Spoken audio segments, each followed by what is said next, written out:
Well, good afternoon. I'm Dr. Tim Peterson. I'm Medical Director for the Blood Center, and we really want to thank you all for coming today. We have some very exciting news we'd like to announce to the community with the help of New Orleans EMS, the Governor's Office for Homeland Security, and with Acadian AirMed here. The Blood Center is one of the founding members of a new organization that's called the Blood Emergency Readiness Corps. We are a group of 30 blood centers throughout the United States that have agreed to provide a steady supply for 2 to 3 weeks at a time, each center participating, in case there's an emergency need for blood immediately. We know that our donors will always respond when there are blood and blood usage that's required for any emergencies, but it's the blood that's on the shelf today that makes it life-saving for the patient. Because when you need blood now. And so, again, the Blood Center is one of the founding members of the Blood Emergency Readiness Corps, and it covers about 30 states in the United States. We anticipate that more blood centers throughout the country will be participating, and that's going to help assure for immediate use of blood and blood components that are available. So, again, just so everyone knows, there is always a need for blood, and of course our obligation is to the patients and family and friends in the region that we service. The Blood Center supplies blood from Baton Rouge to the Gulf of Mexico and around Lafayette, Louisiana, all the way to the Alabama-Mississippi state line on the Gulf Coast. It's approximately 35 plus hospitals with numerous same-day surgery centers, long-term care facilities, any place that requires blood and blood components. There's a good chance that everyone who's hearing us today has a friend or family member who's received blood and has received blood in our region. And of course, our job is to always take care of our patients first. When we can help out other areas, we will. We have to make sure that our patients are always at the top of the list. And to do that, we are asking our donors again. With the recent surge in Omicron, there has been significant drop-off in the collection ability of the Blood Center. We currently are having mobile blood drives that are being put on hold. Many schools are not allowing us to come in to get collections, and that's about 30% of our drives come from high schools and colleges right now. So we really ask people, if possible, please consider being a blood donor. And if you are a blood donor, please consider being a regular blood donor. We require about 350 to 400 pints of blood a day to be collected just to meet the basic needs of our community. Right now, we are running at about less than 1 day's blood supply. Many times we're having to postpone elective surgeries, and hopefully we'll never have to postpone absolute required treatments that need to go on, such as chemotherapy, long-term blood usage for sickle cell patients or thalassemia patients. So again, we're asking, if possible, please come in, give the Blood Center a call. It's 1-800-86-BLOOD. You can visit us online at thebloodcenter.org, and you can even go on the day of collection. If you'd like, you can fill out your donor questionnaire. We try to make things as rapid and comfortable and as easy as possible for you, because again, without you, our donor, there is no blood supply and there is no treatments for many of the patients who require it. So again, we're here to let you know about the Blood Emergency Readiness Corps, and I'm really happy to have Lieutenant Forcade from New Orleans EMS to come up and give you all an idea of what's going on. Lieutenant Forcade.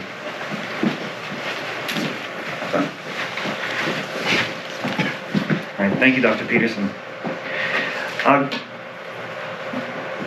Good afternoon. I'm Lieutenant Jonathan Forcade, New Orleans EMS Public Information Officer.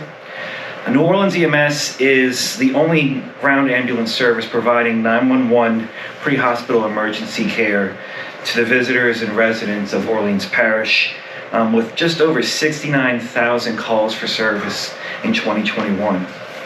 New Orleans EMS has been an innovator in pre-hospital emergency care for over a decade. Uncontrolled bleeding is the leading cause of preventable death. For many years, our first responders have been able to manage bleeding with tourniquets and other techniques. In October 2021, New Orleans EMS took a big step to decrease morbidity and mortality related to traumatic emergencies by partnering with the Blood Center to be the first ground ambulance service in the state of Louisiana to provide pre-hospital emergency blood transfusions to patients who have traumatic injuries. This means that in addition to bleeding control, our paramedics can now efficiently administer blood to patients in the back of our ambulance. With the opportunity to transfuse blood in the field, New Orleans EMS paramedics can stabilize patients more effectively before transferring care to hospital clinicians. And we have since transfused 19 patients who have qualified for this treatment. With the inception of BERC, New Orleans EMS and local hospitals can now rely on help from a nationwide network of blood centers should there be a large-scale disaster. In fact, BERC can be activated when there are only 5 or more trauma patients. The issue that is currently upon us, though, is a shortage of blood. Therefore, I ask you to please consider becoming a blood donor. We've heard lots about our healthcare heroes lately, but when you contribute to the community, when you donate blood, you become the hero. Call the Blood Center today, set up an appointment, it's super easy. You may be the next person who saves our patient. Thank you for your time. Next, I'd like to call up Mike Steele with the Governor's Office of Homeland Security.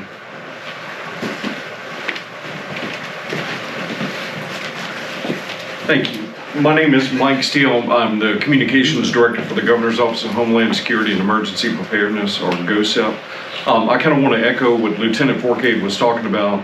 The past 2 years has really been a trying time for everyone, but when you consider what those first responders, those in our medical field, and those providing services for those agencies have gone through, it's quite remarkable. It's been a busy 2 years from us from an emergency management standpoint at the state level.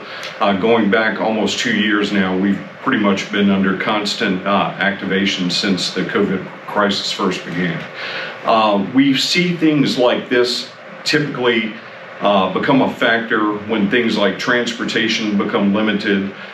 We've had a number of events over the past couple of years, natural disasters, of course the hurricanes, also the winter weather event last year, and travel can really be impacted. And so the fact that there are agencies out there looking at these issues now is really what we encourage at the state level. We always have a motto of take advantage of blue sky days. And so when you have days where nothing major is going on, you can take a look at these issues and really plan and develop a strategy. So we're really encouraged to see this type of activity, and we encourage everyone to take those steps. Preparedness starts with individuals and families, it expands to communities, and then it goes all the way up to the state and federal level. So anything like these steps that can be done is very encouraging, and we want to do our part. We would likely work with LDH under these circumstances, or our local emergency officials, to help fill any needs, whether it be limited transportation or whatever would pop up related to this type of work. But we want to stand with our partners and be ready to support them any way we can. One thing in Louisiana is, we always think about hurricanes and these major events, but emergencies can happen any day of the week. We have a lot of industrial sites, we have a number of railroads, we have a lot of transportation issues on our interstate systems. We saw that this morning with an incident at the Mississippi-Louisiana line. There's a number of factors that can impact Louisiana at any given moment, and that's why our motto is get a game plan. We encourage everyone to go to getagameplan.org and prepare for those things before an emergency strikes, so that you're ready. And obviously, as we continue fighting through the coronavirus issues, we encourage everyone to stay safe and take the steps necessary to protect them and their families. But thank you for your time today.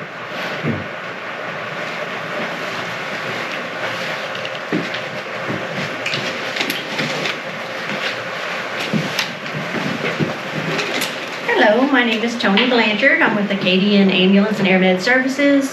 Thank you, Dr. Peterson, and everyone here at the Blood Center for inviting us. The Blood Center is our sole blood provider. We have used, since inception of January 2018, we've used a total of 386 units of blood, and just the year 2021, we used 142 units last year, and we do appreciate and thank y'all. I would also like to reiterate there is a widespread blood shortage, and we also would appreciate if everyone would donate. The primary situations that we use blood or trauma, but we also use it in medical situations also, and we just want to thank you for having us here.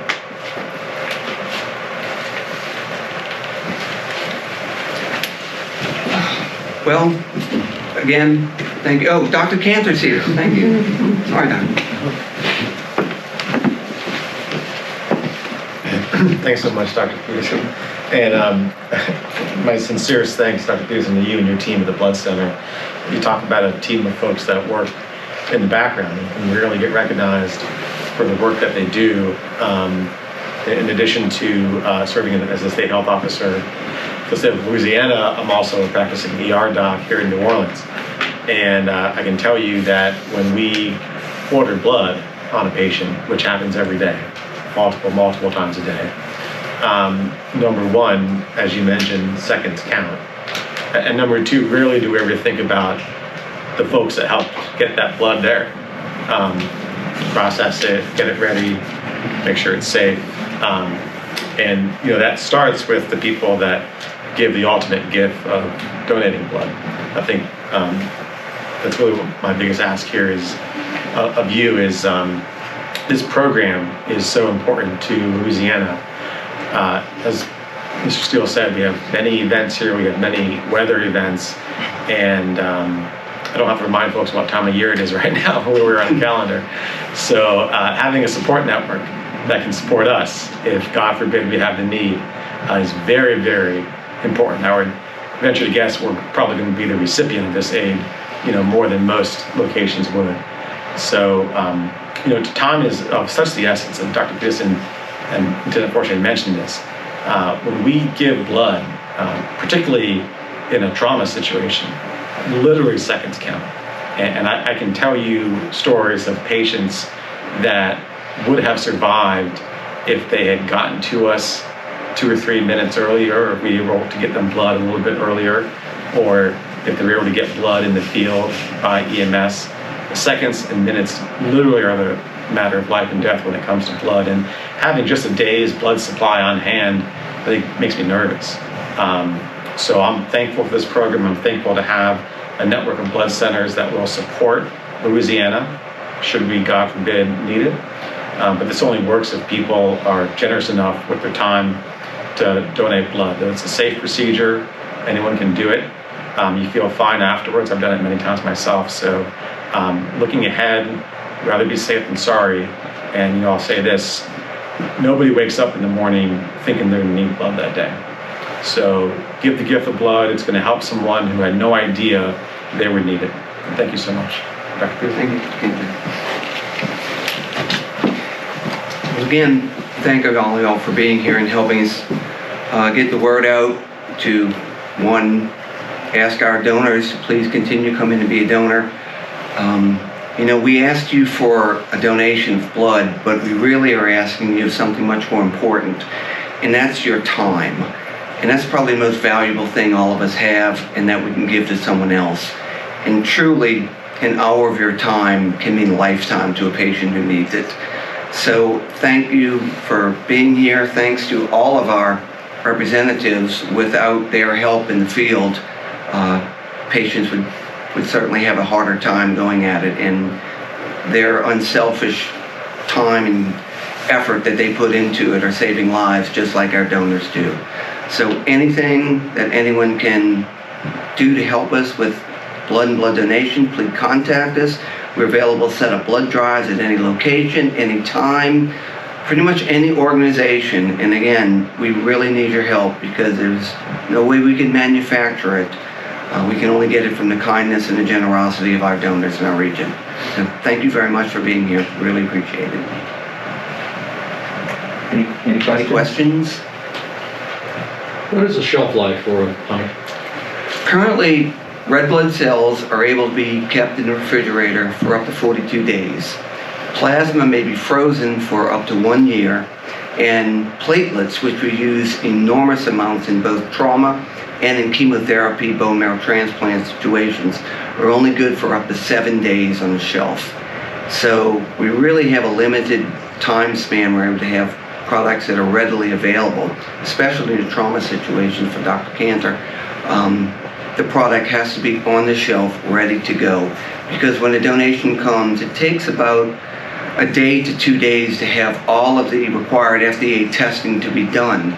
So it truly is the blood on the shelf today is what's available for the patient tomorrow. And so we need to have it available now. And that's why we need everyone to consider being a donor.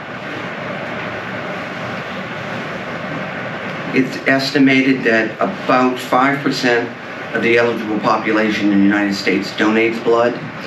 And surveys that are produced every 2 years by the National Blood Utilization are showing about a 5% decrease in blood donations every 2 years in the U.S.